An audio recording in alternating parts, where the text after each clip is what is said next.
everybody. This is one of our wine cap beds.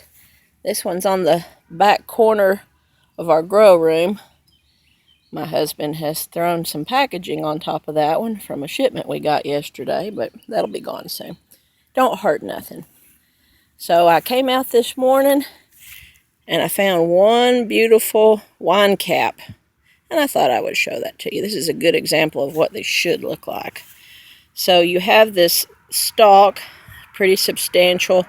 It's kind of a white to a tan color, and you can see that ring right here where the cap was attached to the stalk. It has a veil that covers it. As the cap is opening, that veil breaks and it leaves this little crown-like ring on there, which is one of the reasons that it's called King Stopharia. It has several common names. That's one of them. We call it wine cap. That's another one of the common names. See the burgundy color to the cap? And another identifying feature is the color of the gills. When they first open, they're this light gray color. As it continues to open and get bigger, it will become a dark charcoal. And the color of the spores is another key identifying factor.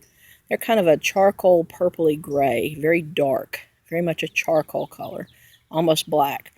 And you would remove the cap from the stem, the stalk, the stipe, and you would put the cap gill side down on a piece of white paper or a white paper plate, cover it with a bowl, wait a few hours, come back, gently remove it, gently remove the cap, and you should see a spore print that is that charcoal gray purpley color. So this is what you get. Now, I'm surprised to see one today because we haven't had any rain in a couple of days.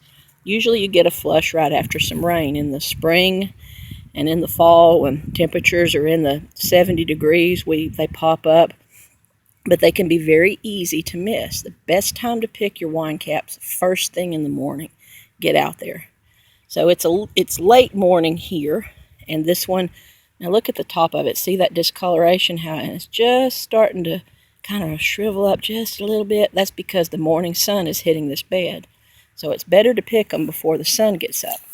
Now, one of the things you need to look for are little bumps in the top of the mulch. And I'm going to show you one right here. So if you look, there's kind of a little bump here in it. When I pull it back, let's see. There we go. There's a little one just coming up. And I'm going to leave him until tomorrow morning. So I'm going to cover him back up so the sun doesn't dry him out.